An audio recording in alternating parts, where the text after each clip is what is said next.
Hello दोस्तों, good evening. Polytechnic study zone के नए वीडियो में आपका हार्दिक स्वागत है। दोस्तों, B2P ने फाइनली जो है पॉलिटेक्निक छात्रों के लिए जो है एक बहुत ही महत्वपूर्ण ऑफिशियल नोटिस को निकाल दिया है। दोस्तों, B2P की अब तक की सबसे महत्वपूर्ण नोटिस आ चुकी है। दोस्तों, इस नोटिस में पॉलिटेक्निक छात्रों के एग्जामिनेशन संबंध में जितने भी डाउट हैं, सारे डाउट को B2P ने इस ऑफिशियल नोटिस के माध्यम से क्लियर कर दिया है। तो आप दोस्तों इस नोटिस का डेट भी देख सकते हैं, 9 अगस्त 2021 को निकाला गया, यानी आज ही इस नोटिस को जारी किया गया है। और दोस्तों इस नोटिस का विषय भी आप देख सकते हैं, बोला गया है कि प्रावैधिक शिक्षा परिषद की आगामी सम सेमेस्टर या वार्षिक परीक्षा 2021 को ऑनलाइन माध्यम से कराए जाने हेतु आवश्यक दिशा निर्देश। दोस्तों यहाँ पे कहने करते यहाँ पे यह है कि इस बार जो पॉलिटेक्निक के जो सेकेंड 4 और 6 सेमेस्टर छात्रों के एग्जामिनेशन ऑनलाइन के माध्यम से होने वाले हैं, इस एग्जामिनेशन को कराने के लिए सभी दिशा निर्देश जो है B2P ने जारी कर दिया है। जो भी आपके प्रॉब्लम्स है, सारे प्रॉब्लम्स का आंसर B2P ने इस नोटिस में बता दिया है। दोस्तों जो नोटिस पूरी आई हुई है, आप देख सकते हैं 4 से 5 पेज में नोटिस आई हुई है। 4 से 5 पेज में आपके एग्जामिनेशन संबंध में जो है बहुत ही महत्वपूर्ण जानकारी को दिया गया है। तो अगर आप पॉलिटेक्निक के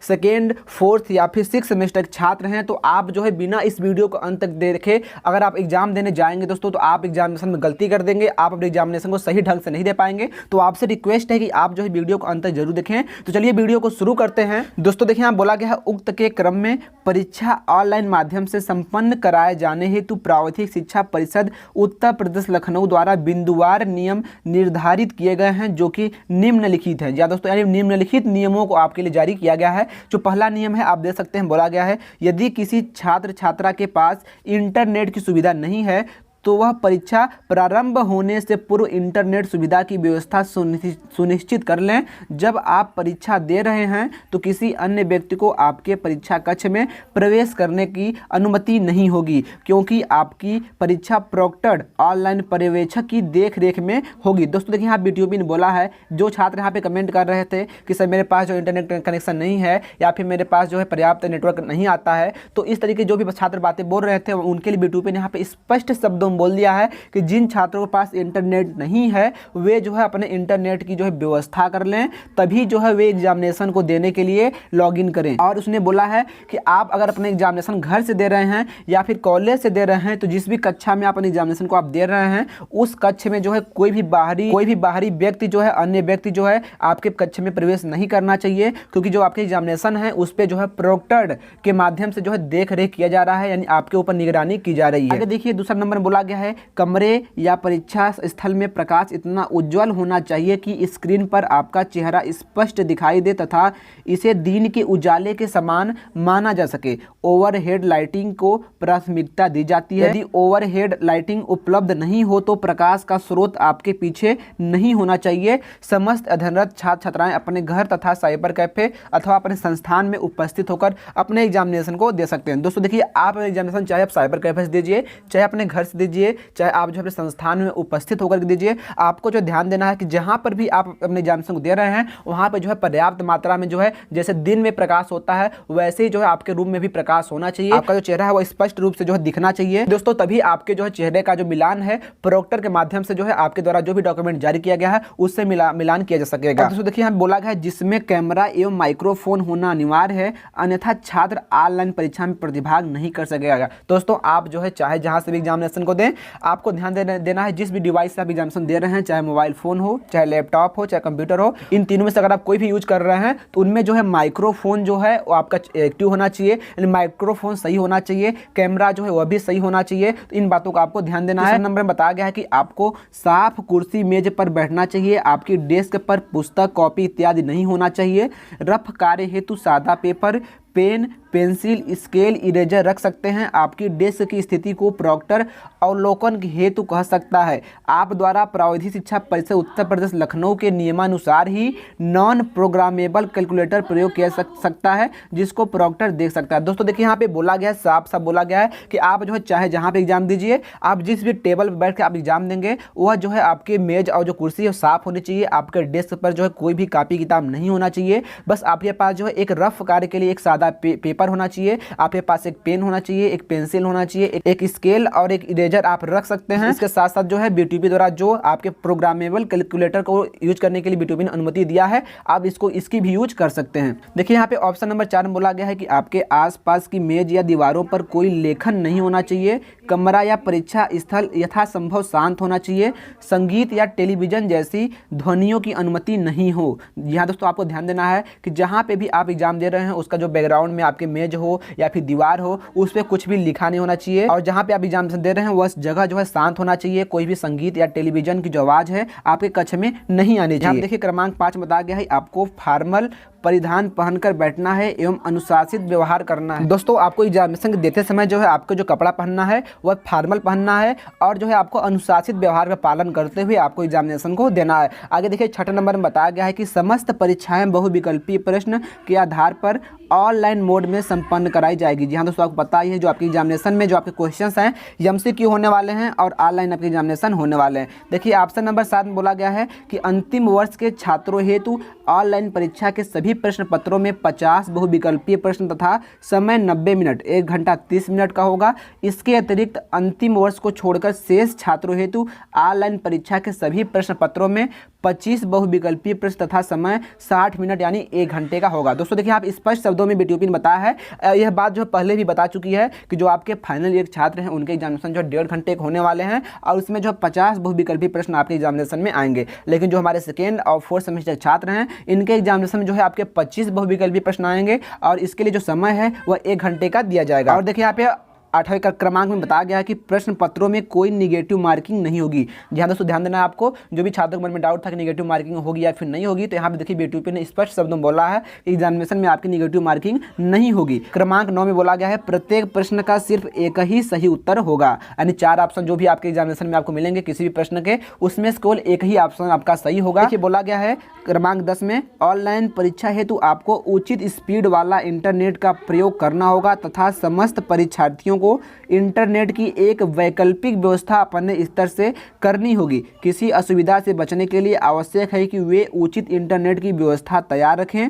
यदि किसी छात्र का इंटरनेट किसी कारणवश 15 मिनट या उससे ज़्यादा देर तक बाधित रहता है तो इंटरनेट सही होने पर उसे पुनः परीक्षा में शामिल होने तो दिया जाएगा, परंतु ध्यान रहे कि ऐसी स्थिति में उसके द्वारा अभी तक अनुत्तरित प्रश्नों और उनके विकल्पों का क्रम परिवर्तित हो सकता है। इन अनुत्तरित प्रश्नों में वे प्रश्न भी हो सकते हैं जिनको छात्र न देखकर विवेचना हेतु छोड़ रखा है। परीक्षा की सूचिता बनाए रखने हेतु यह निर्णय लिया गया है। सभी छात्रों से अनुरोध है कि वे इंटरनेट की समुचित व्यवस्था सुनिश्चित रखें और किसी वैकल्पिक व्यवस्था को भी तैयार रखें। दोस्तों देखिए यहाँ पे बीटीओपी कहना यह है कि आप जब अपना एग्जामिनेशन ऑनलाइन के माध्यम से दे रहे होंगे तो आप जिस भी माध्यम से एग्जामिनेशन दे रहे हैं, चाहे मोबाइल फोन के माध्यम से, चाहे लैपटॉप के माध्यम से, चाहे कंप्यूटर के माध्यम से, चाहे जहां से भी आप दे रहे हो, तो आपको ध्यान रखना है कि जो आपके डिवाइस है उसमें जो आपका इंटरनेट कनेक्शन है वह आपका हाई स्पीड वाला होना चाहिए, यानी नेटवर्क कनेक्शन जो अच्छा होना चाहिए, तभी आप जो एग्जामिनेशन को अच्छे तरीके से दे सकेंगे। अगर आपके नेटवर्क प्रॉब्लम की वजह से अगर आपका एग्जामिनेशन रुक जाता है तो आप जो है अगर आपका एग्जामिनेशन जो 15 मिनट तक अगर आपका नेटवर्क जो है गायब हो जाता है, 15 मिनट तक अगर आप जो है लॉग आउट हो जाते हैं एग्जामिनेशन से, तो बीटीओपी के यहाँ पे देखिए साफ शब्दों में कहना यह है कि 15 मिनट बाद भी जो है आपको लॉगिन तो कर दिया जाएगा, लेकिन दोस्तों आपको ध्यान देना है कि जो आपके प्रश्नों का जो क्रम रहेगा उसे बदल दिया जाएगा, जिससे जो है कि जो छात्र नकल करने के लिए लॉग आउट होंगे 15 मिनट के लिए वे जो है इस तरीके से नकल नहीं कर पाएंगे। तो यहाँ पे देखिए बीटीओपी ने बोला है कि सभी छात्रों से अनुरोध है कि सभी छात्र जो है एक इस हाई स्पीड इंटरनेट कनेक्टिविटी का जो व्यवस्था है अपने पास रखें और उसके साथ साथ जो है एक वैकल्पिक व्यवस्था भी। आगे देखिए बोला गया अतः सभी छात्रों को उन्हें समय रिजल्ट पाकर आगे बढ़ने हेतु इन परीक्षाओं में इंटरनेट एवं पावर बैकअप को सुदृढ़ रखने की सलाह दी जाती है। छात्र छात्रा को नियत समय पर अपना पेपर सबमिट करना होगा। एंड दोस्तों एग्जामिनेशन में आपको 2 चीज़ ध्यान देना है, एक आपकी इंटरनेट कनेक्टिविटी ध्यान देनी है और इसके साथ साथ जो है आपको अपने पावर बैकअप को भी ध्यान देना है कि जिस भी माध्यम से आप एग्जामिनेशन दे रहे हैं उसकी जो बैटरी है आपकी होनी चाहिए। ऑप्शन 11 में बोला गया है ऑनलाइन परीक्षा प्रारंभ होने के 30 मिनट पूर्व लॉगिन करना होगा, यानी आपके एग्जामिनेशन जिस भी टाइम से स्टार्ट होंगे उससे 30 मिनट पहले ही जो है आपको जो है परीक्षा देने के लिए जो है लॉगिन कर लेना है। यहाँ पे देखिए 12 क्रमांक बताया गया है कि चाहे कोई क्वेश्चन हो, कोई डाउट हो या कोई कॉन्सेप्ट समझ में ना आए, बोर्ड्स हो या जेईई नीट, पढ़ाई में कोई भी दिक्कत आ रही हो, उसका सॉल्यूशन है फिलो ऐप। अपने डाउट्स को किसी भी समय क्लियर करने के लिए इन दीज 3 इजी स्टेप्स, सबसे पहले इस ऐप को प्ले स्टोर या ऐप स्टोर से डाउनलोड कर लें। अपने फ़ोन नंबर से इजीली साइन अप कर लें। अपने क्वेश्चंस का पिक्चर लें या उसे टाइप करके सबमिट कर दें और फिर वो आपको 60 सेकेंड्स में इंडिया के टॉप एक्सपर्ट से लाइव कॉल्स पे कनेक्ट कर देगा। आपके क्वेश्चन में आप कहना चाहते हैं कि बल्ब की पावर कितनी है। अगर बल्ब जो है वो 220 वोल्टेज पर ऑपरेट हो रहा है, राइट। इस बैटरी का जो वोल्टेज है वो आपको गिवन है 220। तो ये आपको सिंपल रिलेशन हो गया यहाँ पर। अब अगर कोई आपको और डाउट है तो आप बताइए। Thank you. So guys, it's that simple. Have any question? Just ask Philo.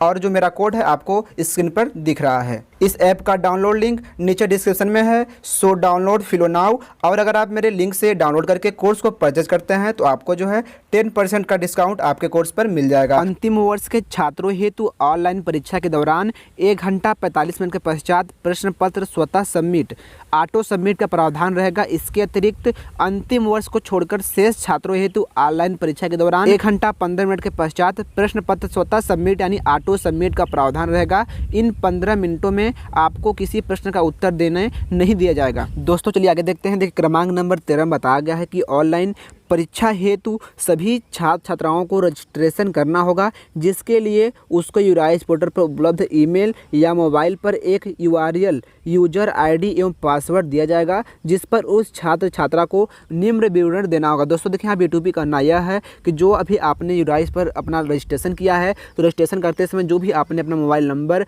और ईमेल ID को डाला हुआ है, उस ईमेल ID या मोबाइल नंबर पर जो है आपके जो ऑनलाइन एग्जामिनेशन होने वाले हैं इसके यूजर ID और पासवर्ड जो है आपके इसी ईमेल और मोबाइल फ़ोन पर जो है मैसेज के रूप में आएंगे, और जिसमें जो है आपको निम्न विवरण को जो है वेरीफाई करना होगा। जिसमें पहला विवरण बोला गया है कि सॉफ्टवेयर द्वारा प्रत्येक छात्र छात्रा का 4 से 5 बार फोटोग्राफ क्लिक करेगा, जिसका परिषद के अभिलेखों द्वारा मिलान कराया जाएगा। उसके फोटोग्राफ को संस्था में भी वेरीफाई कराया जा सकता है। दोस्तों देखिए यहाँ पे B2P ने यह बोला है कि जो भी आपको जो है लिंक दी जाएगी एग्जामिनेशन देने के लिए, जो भी आपको यूजर ID और पासवर्ड दिया जाएगा उस लिंक पे जो है आपको क्लिक करना होगा। क्लिक करने के बाद जो है आपको लॉगिन करना पड़ेगा यूजर ID और पासवर्ड को डालते हुए। उसके बाद जो है आपका जो है 4 से 5 बार जो भी आपने फोटो दिया हुआ है पहले से, उस फोटो से आपका मिलान किया जाएगा। अगर मिलान सही होता है आप जो है आगे एग्जामिनेशन को दे सकेंगे। आगे देखिए उसने ख विवरण में बोला है कि छात्र छात्रा को अपनी ID भी सबमिट करनी होगी, साथ ही उसका मोबाइल नंबर एवं ईमेल ID भी उससे सत्यापित करना होगा। जी हाँ दोस्तों, ये आपको जो है अपना मोबाइल नंबर ईमेल ID भी सत्यापित करनी होगी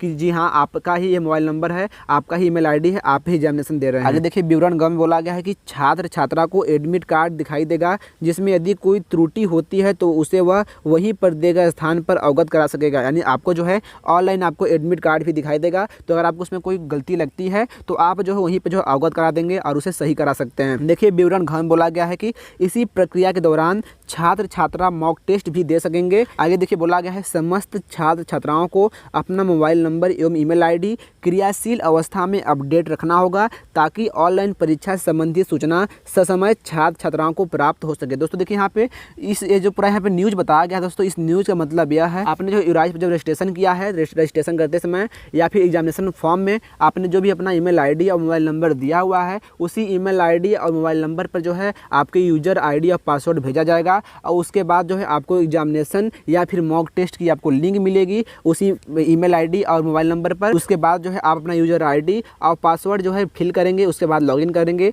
लॉगिन करने के बाद जो है आपके फ़ोटो को जो है 4 से 5 बार B2P वेरीफाई करेगी। वेरीफाई हो जाएगा तो उसके बाद जो है आपके सारे आगे प्रोसेस कराए जाएंगे। दोस्तों देखिए यहाँ पे एक सारणी बताई गई है क्रमांक 14 में कि समस्त छात्र छात्राओं का पंजीकरण जिन्होंने परीक्षा आवेदन पत्र भरा है निम्न समय सारणी के अनुसार संपन्न कराया जाएगा। दोस्तों देखिए पंजीकरण मतलब यह है कि आपके जो मॉक टेस्ट हैं, यानी जिस चीज़ के लिए पॉलिटेक्निक छात्र परेशान है कि पहले मेरा मॉक टेस्ट कराइए उसके बाद ही एग्जामिनेशन कराइएगा, तो यहाँ पे B2P देखिए मॉक टेस्ट के संबंध में यहाँ पे कुछ डेट बताई हुई है कि पॉलिटेक्निक के कौन से छात्रों का एग्जाम मॉक टेस्ट जो है किस डेट और किस डेट के बीच में हो सकता है। तो देखिए यहाँ बोला गया है कि सेमेस्टर सिस्टम केवल अंतिम सेमेस्टर एवं वार्षिक परीक्षा केवल इंडस्ट्रियल सेफ्टी पाठ्यक्रम के समस्त छात्र छात्राएं जो मॉक टेस्ट होने वाले हैं वह 12 अगस्त 2021 से स्टार्ट होंगे और 15 अगस्त तक जो है आपके इनके मॉक टेस्ट जो है संपन्न हो जाएंगे। आगे देखिए क्रमांक 2 में बोला गया है वार्षिक परीक्षा केवल फार्मेसी अंतिम वर्ष एवं टूल एंड मोल्ड मेकिंग के समस्त छात्र छात्राएं के जो मॉक टेस्ट हैं वह 17 अगस्त 2021 से स्टार्ट होगा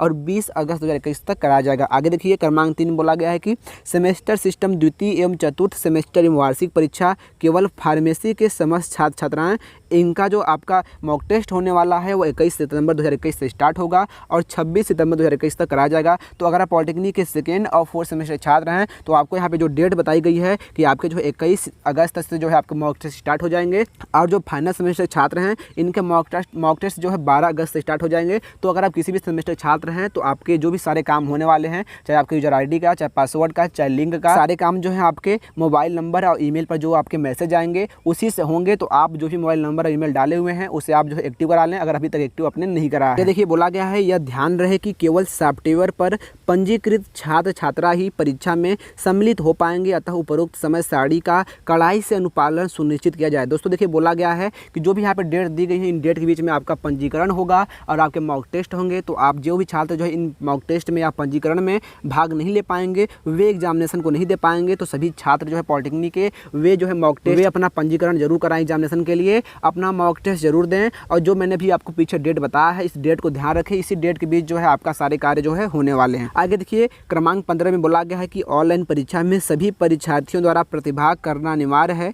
परीक्षा में प्रतिभाग न करने की स्थिति में परीक्षा परिणाम में विलंब, अंतिम वर्ष के छात्रों को डिप्लोमा प्राप्त करने में विलंब तथा गैर अंतिम वर्ष के छात्रों को आगामी सेमेस्टर का पठन पाठन इत्यादि बाधित होगा। दोस्तों देखिए B2P का यहाँ पे करना यह है कि जो भी डेट बताई गई है इस डेट पर जो है सभी छात्रों को तैयार रहना है। अगर आप जो है इन डेट में कोई भी आप शिथिलता बरतते हैं, अगर आप देरी करते हैं तो आपका ही इसमें नुकसान होने वाला है। जो पॉलिटेक्निक अंतिम वर्ष छात्र हैं उनको डिग्री मिलने में देरी होगी और जो सेकेंड और फोर्थ सेमेस्टर छात्र हैं उनके जो नेक्स्ट सेमेस्टर कक्षाएं चलने वाली हैं वे भी बाधित हो सकती हैं। तो आपको जो है इन डेट का ध्यान देना है और सारे कार्यों को समय से करना है। आगे देखिए क्रमांक नंबर 16 बोला गया है कि किसी भी प्रकार की तकनीकी समस्या हेतु हेल्प डेस्क की स्थापना की जाएगी जिस पर संपर्क कर सहायता प्राप्त की जा सकती है। हेल्प डेस्क का संपर्क सूत्र परीक्षा हेतु प्रयुक्त सॉफ्टवेयर पर उपलब्ध करा दिया जाएगा। देखिए यहाँ B2P कहना यह है कि जो आप एग्जामिनेशन दे रहे होंगे तो अगर उस समय कोई भी छात्रों को जो है परेशानी आती है, कोई भी टेक्निकल इशू आता है तो उसके आपके एग्जामिनेशन के जो भी आपका पेज रहेगा उसी पे आपको जो है एक हेल्प डेस्क का ऑप्शन भी मिलेगा जिस पे आप क्लिक करके जो है आप अपना हेल्प को भी ले सकेंगे और अपने प्रॉब्लम्स को जो है दूर कर सकेंगे। आगे देखिए बोला गया है कृपया ध्यान दें कि आप पर संपूर्ण परीक्षा के दौरान प्रोक्टर्स द्वारा निगरानी रखी जा रही होगी एवं आपकी कोई भी गतिविधि जो परीक्षा की सूचिता को बाधित करती हो प्रोक्टर द्वारा परिषद को सूचित कर दिया जाएगा, जिससे आप पर प्रावधानिक शिक्षा परिषद उत्तर प्रदेश लखनऊ के UFM के नियमों के तहत कार्यवाही की जा सकती है। अगर आपको कोई परेशानी है तो आप प्रोक्टर से लिखित चैट द्वारा संपर्क कर सकते हैं। दोस्तों देखिए B2P ने यहाँ पे साफ स्पष्ट शब्दों में बताया है कि जो है आप जब एग्जामिनेशन दे रहे होंगे उस समय जो है आप पे ऑनलाइन प्रोक्टर की मदद से जो है आप पे निगरानी की जा रही होगी। तो अगर कोई भी छात्र जो है गलत गतिविधि करता है, नकल करने की कोशिश करता है तो जो है B2P के UFM के नियमों के तहत जो है उस पर जो कड़ा एक्शन लिया जाएगा। UFM मतलब होता है कि आप जो है नकल करते हुए पकड़े जाएंगे तो आप पे जो है अलग से कार्यवाही की जाएगी। अगर आपको कोई दिक्कत होता है तो आप जो है उसी प्रोक्टर पर जो है लिखित चैट के माध्यम से बात कर सकते हैं B2P से और अपने परेशानी को दूर कर सकते हैं। आगे देखिए उसने बोला है कि अतः आपसे अनुरोध है कि तदनुसार अवगत होते हुए अपने संस्थान में अध्ययनरत समस्त छात्र छात्राओं को अनिवार्य रूप से सूचित कराने का कष्ट करें। साथ ही यह सुनिश्चित हो लें कि आपकी संस्था में अध्ययनरत समस्त छात्र छात्राओं ने उपरोक्त प्रक्रिया ससमय पूर्ण कर ली है। देखिए यहाँ B2P ने साफ स्पष्ट शब्दों में बोल दिया है कि जो भी छात्र हैं या फिर जो भी संस्था है वह सभी छात्रों से बता दें कि आपके जो है मॉक टेस्ट की डेट, आपके जो है पंजीकरण की डेट आ चुकी है। तो आप जो है पहले जो डेट निकाली गई है इस डेट पर जो है आपके पंजीकरण और मॉक टेस्ट का जो काम है समाप्त कर लें, इसके बाद ही आप एग्जामिनेशन को दे पाएंगे। तो अगर कोई छात्र वंचित रह जाएगा तो एग्जामिनेशन को नहीं दे पाएगा। तो आपको इस डेट को जो है ध्यान देना है और ससमय जो है आपको इस पे कार्य करना है। तो दोस्तों आज जो है B2P जो भी ऑफिशियल नोटिस निकल के आई थी सारी नोटिस को आपको जो है मैंने इस वीडियो में डिस्कस कर दिया है। तो फिर भी अगर आपके और भी कुछ डाउट हैं, आप और भी कुछ पूछना चाहते हैं तो आप जो कमेंट में बता सकते हैं, आपको जो रिप्लाई है मिल जाएगा। तो दोस्तों आशा करते हैं वीडियो में बताई गई सारी बातों को आपने जो ध्यान सुना होगा। तो अगर आपको वीडियो इन्फॉर्मेटिव लगा है, अगर वीडियो आपको हेल्पफुल लगा है, अगर वीडियो आपको पसंद आया है तो वीडियो को लाइक कीजिएगा। चैनल पर नए आए हैं चैनल को सब्सक्राइब करके बेल आइकन दबाना मत भूलिएगा। और डिस्क्रिप्शन में मेरे टेलीग्राम चैनल का लिंक है जिस पे आप क्लिक करके मेरे टेलीग्राम चैनल को ज्वाइन कर सकते हैं। वहाँ पे हम इस PDF को भेज देंगे, इस पूरे जो नोटिस आई हुई इस नोटिस को भेज देंगे जहाँ पे आप भी इसे आसानी से पढ़ सकते हैं और दोस्तों के साथ शेयर भी कर सकते हैं। तो मिलते हैं नए वीडियो में नए टॉपिक के साथ। जय हिंद जय भारत। Thanks for watching.